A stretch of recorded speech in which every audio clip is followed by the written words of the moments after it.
nós já observamos durante o governo Bolsonaro, com a racionalização da política de controle de armas, uma queda significativa nos índices de homicídio, de crimes violentos, porque isso causa um fenômeno denominado dissuasão racional, que faz com que o marginal pense duas vezes em cometer alguns delitos. Você vê, ao longo do estudo da criminalística, que os tipos de crimes vão evoluindo conforme vão se tornando mais complexos e mais difíceis para crimes mais fáceis. E dentro dessa perspectiva de crimes mais fáceis, abordar o cidadão, invadir a sua casa ou roubar seu carro tem se mostrado algo muito fácil, porque não existe meios aptos a opor resistência ao criminoso. Deputado, inclusive, esses 3 projetos apresentados pelo senhor, que tratam do porte de arma para essas pessoas, para essas categorias, empresários, comerciantes, motoristas de aplicativo, está sendo tema da nossa enquete de hoje aqui do Conexão Metrópolis. E nós já tivemos inúmeras participações de ouvintes, muitos contrários, alguns favoráveis, e muitos deles pontuaram, questionaram a questão do aumento da violência como a principal, digamos assim, tese defendida por esse grupo, e também a questão do preparo e treinamento dessas pessoas, que é muito diferente, né, deputado? Um treinamento para um cidadão comum do que um treinamento que se é dado a um agente de segurança, né, da Força de Segurança, por exemplo. Exatamente. Na verdade, o debate é permeado por muitos mitos, tá? E esses mitos precisam ser combatidos de forma muito incisiva. O primeiro é sobre o aumento de criminalidade. Nós temos estudos que mostram que armas de origem lícita não compõem sequer estatística dentro dos índices de criminalidade. Nós não conseguimos sequer passar do 0,000 alguma coisa armas com origem lícita em índices de criminalidade. Ou seja, a arma com registro, o portador de arma com registro, arma legal, ele não se envolve em crime. E isso aí é um dado empírico, tanto que no Rio de Janeiro, quando fizeram a CPI das armas, verificaram que 99 ponto, lá vai um monte de 9 atrás, 999 alguma coisa, eram de armas de origem ilícita, né? Então, a primeira coisa em relação ao aumento da criminalidade é que isso não acontece. Nós tivemos, durante o governo Bolsonaro, os CACs com porte de trânsito, então a gente teve aproximadamente de 700 mil a 1 milhão de pessoas portando armas de fogo, e os incidentes mapeados não somam sequer valor que pode ser colocado em estatística. Vamos supor, dentro de um universo de mais de 1 milhão de notificações criminosas no Brasil, não há sequer meia dúzia que envolvam armas de origem ilícita. E a outra questão muito relevante é justamente isso. O objetivo não é combater o crime, o objetivo é efetivamente viabilizar a legítima defesa. Deputado Patrick Samartan aqui falando, muito bom dia da bancada. Eu tenho uma pergunta em relação aos beneficiados, digamos assim. O senhor citou algumas categorias, né, alguns grupos que seriam beneficiados, que poderiam ter essa facilitação do porte de armas. Quantas pessoas o senhor, dentro do texto, imagina que seriam beneficiadas com essa liberação de porte de armas? Ou seja, quantas pessoas poderiam ter uma liberação de porte de armas no Brasil? Bom, depende muito da categoria, né? Se você pegar os advogados, são, como eu disse, são mais de 20 projetos de lei desse viés. Se você pegar os advogados, a gente tem cerca de 1 milhão de advogados, só que certamente boa parte não tem interesse em ter armas de fogo. O corte por categorias, ele existe exclusivamente para um debate analítico, explicando por que aquele nicho da sociedade está sujeito a risco. Por exemplo, gerente de posto de gasolina. Esse é por exemplo, todo final do dia eles estão sujeitos a assaltos. Isso acontece bastante. O proprietário desses estabelecimentos, proprietários de pequenas e médias empresas também estão sujeitos a esse tipo de violência.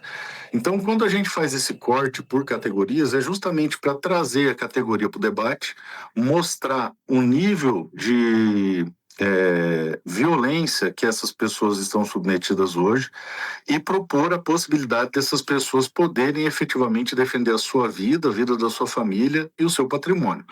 Mas, na verdade, a nossa pretensão é que o porte e a posse de armas sejam direitos de toda a sociedade, indistintamente, desde que demonstrado capacidade. Em relação ao treinamento, é um mito de que o cidadão ele não treina. E também é um mito de que as forças policiais têm o treinamento da SWAT. Eu estive em todos os estados do Brasil fazendo uma pesquisa e na maioria dos estados você tem carreiras policiais onde os disparos são dados exclusivamente no curso de formação.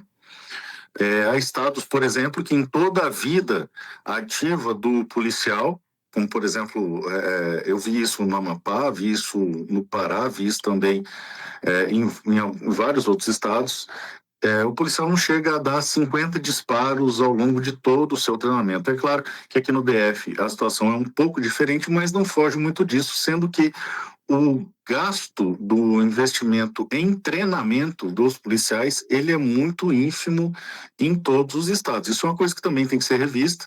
É muito importante que os policiais tenham acesso a treinamento regular, afinal de contas, o portar arma de fogo é algo equivalente a uma arte marcial, então você tem que estar em constante treinamento, senão você perde a aptidão. E nós temos hoje pessoas comuns que praticam tiro esportivo que realizam facilmente 200 disparos por semana. E esse é mais ou menos o ponto comum. Se você pegar, por exemplo, nas novas diretrizes de quem é atirador esportivo, você tem que ter um número de habitualidades que vai implicar em mais de 500 disparos ao longo do ano. Então, quando o problema é a questão do treinamento, nós deveríamos sim facilitar o acesso a esse treinamento, quando na verdade no Brasil é extremamente complexo você poder treinar por conta das restrições existentes. Hoje o Brasil é um dos países mais restritivos em relação ao acesso a armas de fogo. Deputado Márcia, falando bom dia novamente, rapidamente, por favor, eu queria assim, o senhor disse que isso não vai aumentar a violência. Eu gostaria que o senhor explicasse melhor, porque se eu estou armada, entra um bandido na minha casa, eu pego a arma, atiro, vai ficar o quê? Um faroeste, um tiroteio? Eu atiro nele, ele atira em mim. Como que isso não aumenta a violência, deputado? Aí eu tô com essa arma no carro, eu tô num dia que eu tô... Briga no trânsito, uma briga no trânsito, eu não tô num dia legal, alguém me fecha, eu saco a arma e atiro. Eu realmente não consigo entender. O mesmo ameaço, né? Que já é... Eu de fato não consigo entender como é que, tendo mais armas, não há possibilidade de ter mais violência. Da violência aumentar. Isso. Exatamente, é por conta dos mitos que circundam essa matéria. Perceba o seguinte, vamos pegar o exemplo da casa, tá? Você conhece o seu ambiente confinado. Então, se o marginal que adentra o seu terreno escuta um disparo, ou ainda se conta com a possibilidade, ainda que remota, de você possuir uma arma de fogo, tá? Ele não vai adentrar ao seu ambiente confinado, à sua casa, porque você conhece os espaços lá melhor que ele. Então, a chance dele se dar mal dentro dessa incursão é muito grande. Tanto que, nos períodos em que se podia ter arma no Brasil, os índices de invasão domiciliar eram pífios. Eu trago à baila para você um exemplo de uma tragédia que aconteceu na cidade de Lucas do Rio Verde, no Mato Grosso, onde um pai de família, que era caminhoneiro, saiu para trabalhar, e aí do lado da casa dele estava tendo uma obra, o sujeito entrou na casa dele, violentou e matou as 3 filhas dele e a esposa, violentou as 4 mulheres e as assassinou friamente, com uma faca. Se essa mulher tivesse uma arma, por pior que seja, uma que desse um tiro só, que efetuasse um disparo de advertência na parede, certamente esse marginal não teria adentrado na casa, porque ninguém vai entrar num ambiente que não conhece, principalmente ambiente confinado, existindo a possibilidade de ter arma de fogo ali dentro. Por isso que é importante o treinamento. Em relação a mais armas no trânsito, isso redundar em um morticínio, também é um mito. Nós tivemos no Brasil, por muitos anos, até 1997, um cenário em que portar arma sequer era crime. era apenas contravenção penal, então todo mundo podia portar arma de fogo, e nem por isso todo mundo saía se matando no trânsito. Na verdade, num ambiente em que todo mundo pode ter arma, o cuidado é dobrado, as pessoas não saem mostrando arma para todo mundo. Como eu vou dar um exemplo para você, em estados americanos como o Texas, por exemplo, a Flórida agora, você pode livremente portar arma de fogo e as pessoas não saem se atirando no trânsito, nem mostrando arma um para o outro. Agora, é fundamental que quem não saiba utilizar com responsabilidade tenha penas severas e não a impunidade grotesca que existe no Brasil. Então perceba que só a possibilidade de existir a viabilidade da pessoa ter uma arma de fogo inibe a marginalidade nesses crimes contra o cidadão. Eu vou dar mais um exemplo para você. Deputado. Só para fechar, Perfeito. a polícia mapeia aqueles salves, aqueles áudios que o crime organizado passa entre si, né? Em alguns bairros de São Paulo, conseguiram grampear áudios dizendo o seguinte, que em determinados bairros, por ter muito clube de tiro, não era para roubar carro ali, porque a chance de reação armada era muito grande. Então, essa dissuasão racional, ela é bem mapeada, existem vários materiais demonstrando isso.